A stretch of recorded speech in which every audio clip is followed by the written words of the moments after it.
Alrighty, I wanted to do a little documentation. I'm out here working in the garden, doing a significant renovation, taking a section, ripping it all apart and putting it back together again. I think there is a great story, a narrative here about complex system failure, and I wanted to kind of walk through that and talk about that in the context of Pacific Northwest intensive gardening. So this is a intensive year-round vegetable garden. You can see over here on the right-hand side, we still have some cold weather crops. This is late January. This is just a cold night, so usually it's raining a lot, but we had some cold weather, and so we have some frozen ground, but very shallow, like ½ inch of frozen ground. But I wanted to walk through the site. There are 3 factors that combined to, I think, create a really challenging dynamic. One was irrigation, and the second was use of cardboard, and the third is rhizomatous grass, and how those 3 factors, I think, combine to undermine easy gardening in this environment. All right, here we go. Alrighty, here's step 1. Here is a 3/4 inch poly pipe. It's a great technology, but I think when folks were building out the garden, a couple things, they wanted to have raised beds, and I'll talk a little bit about that later, and in a hurry, and so the poly pipe was put on the surface of the ground, and also the spaghetti line. This is a 1/4 inch emitter, inline emitter tubing, probably on 6-inch spacing, maybe ½ gallon per hour emitters, and another great technology. But in this case, each one is attached directly to the 3/4 inch supply line with a valve, and then it turns on and off at this point, but this whole apparatus is on the surface. And it created a number of challenges, mainly because it's really fragile. So typically, if you are providing water into a system, you have your supply line, you have a larger diameter pipe like this 3/4 inch, even more if you have a different kind of system, but that's all we need out here is 3/4. And then you protect it. And then you do the minimum of patching into the 3/4 inch, you use good solid fittings, and you really, you put that pipe underground and you honor it, and you make sure to maintain its integrity. The plastic should last for a hell of a long time. So this idea of punching a hole every couple feet into your main supply line, if that starts falling apart, then all of a sudden you have to replace your entire system. And what was happening is these things would get kicked or bumped, or they just get old, you know, kind of wiggling over time. Every time you turn it on and off, you're wiggling, and all this is it's just a spur fitting that's punching through the hole of the pipe. And that spur fitting, and this, because eventually it's going to loosen, it's going to start leaking, and you're going to start losing water at every one of these junctures. You start losing water pressure, and eventually these 1/4 inch valves, they are a really cool way to control water, but they fail. I'd say maybe 2, 3, 4 years, and they start to fail, and then you have to, what do? You have to pull this out, put a plug in, punch another hole in, and so you end up with these sort of chronic leaking and increasingly falling apart pipes. But the more interesting component of that as part of a larger system is what it did around weed management. So because the piping was all on the surface, you couldn't mow in between, and you couldn't use a scythe. It's hard to use a sickle. Basically, you're constantly trying to avoid damaging the irrigation. It changes your ability to manage the space between the paths, and that led to the use of cardboard. So the cardboard is sort of a common strategy in sort of the permaculture scene, and it became sort of the main weed control strategy for managing weeds in this environment. And in addition, people sometimes started using weed fabric, sort of a plastic fabric. And here's a great example of plastic weed fabric.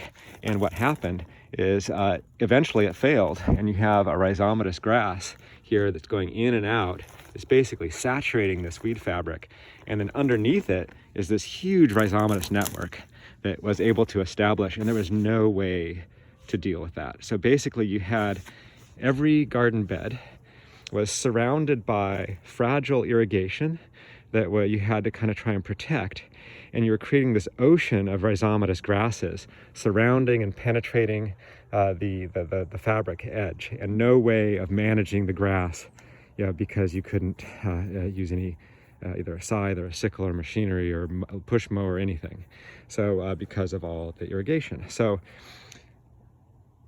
the irrigation system started driving weed management, which then started leading to this placement of layer upon layer of cardboard, and the cardboard all has plastic on it. So you have this huge quantity of sort of plastic that eventually breaks down, and also it creates these anaerobic zones. This soil in the garden is quite lovely, and then underneath it, though, you have is much denser, wetter, smellier soil. And you just, between the raised beds and the inflexibility of the irrigation system, you end up with a huge amount of area that was not being used for growing, but that was growing a vast amount of rhizomatous grass. So the goal here, we're going to rip out pretty much everything. We're ripping out the raised beds, we're ripping out weed fabric, we're ripping out layers of cardboard, we're taking out the irrigation system, and we're sort of resetting the dials. And we're going to take this whole area and turn it into a single unit of bed, a single unit with very minimum of infrastructure, a minimum of sort of at-risk utilities. So the irrigation is just going to be as light a touch as possible while still using a drip system.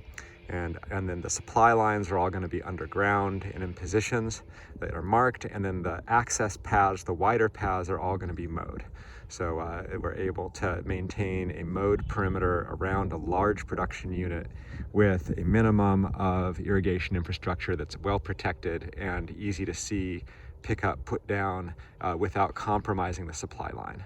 And in that way, we'll be able to keep this entire unit free of rhizomatous grass, which gives us a lot more flexibility in terms of how we manage the site for vegetables. So here is the alternate drip system that we're going to be installing there. You can see that these beds are narrow, that there's a small path and another narrow bed, small path, another narrow bed, really easy to access, easy to work around, not too wide that you're stooping over the middle of the bed.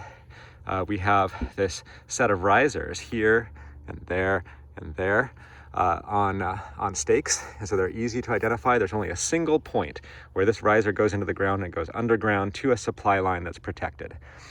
Into the riser is where we're plugging the drip line.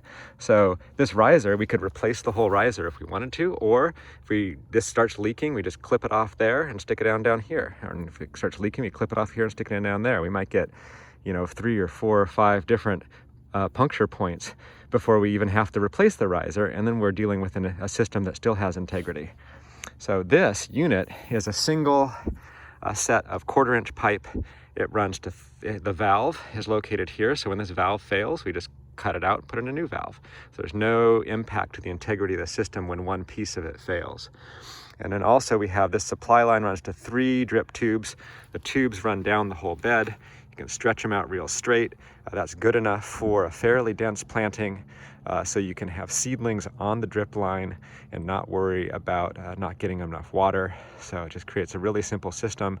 And then at the end of the year, when you want to work the bed and want to have real open access to that soil, then you can just grab the whole assemblage, bundle it up, and just set it there with your stake. You can even hook it, hang it on the stake, so all of your tubing's out of the way. You only have a single at-risk thing, which is this riser that you can easily work around, and it gives you a lot of access to the bed if you want to do anything you want, to rework it, to do tillage, to add amendments, to mulch, to plant. You can do all that, and then lay in your tubing after or during or however you want. So it just provides a lot of flexibility. So we're going to shift to this system. This is a system that's 3 beds. That's a total of around 1.5 feet in the bed, or in the path, around 1 foot in the path, 2.5 here in the bed. So it's around 3.5 per unit. So that's 7, around 11 feet from side to side for 3 beds. And then I organize them into 10-foot lengths.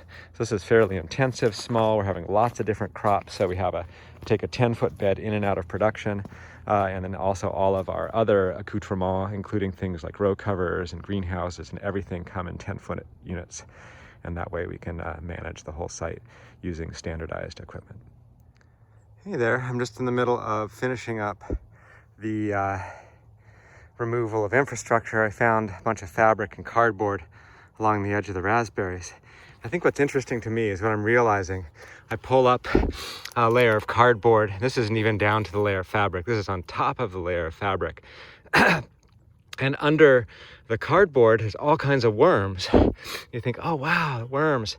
But the worms are coming up looking for oxygen this time of year. So oxygen penetration is so much less through a semi-permeable paper layer, and the ground underneath it is much wetter and colder, and there's just less air in that soil. It takes longer for the air to work through these paper mache layers all over the garden. So I think if I had to study this, I would be thinking about oxygen and oxygen ethylene cycling and sort of that suppression of life that comes in rapid cycling loss of oxygen depending on rainfall. And of course, the rhizomatous grass does not care a squat. In fact, if you look at some of the books that talk about the conditions that weeds prefer, rhizomatous grass is particularly good at withstanding a situation where the decomposition system is broken down, where the decay system is weak because of a lot of either ethylene buildup or loss of oxygen or whatever it is that's causing that soil to stay cold and anaerobic for periods of the year. So the rhizomatous species love it.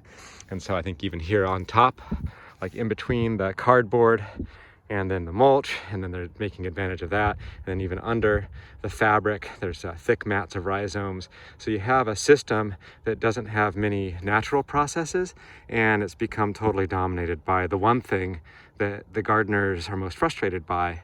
And the process of temporarily relieving ourselves of the rhizomatous grass by laying down another layer of cardboard doesn't actually solve the problem. So I think this combination of the irrigation, which triggered a certain kind of weed management, which then, combined with the type of bed layout that resulted in use of cardboard and weed fabric to try and control weeds, that then sort of exacerbated this cycle until now we have a site that's really has a small portion of the area is actually used for production.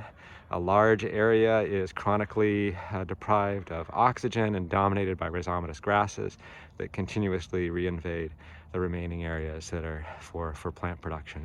So just not a very system that's going anywhere good over the long term or is very efficient in the short term.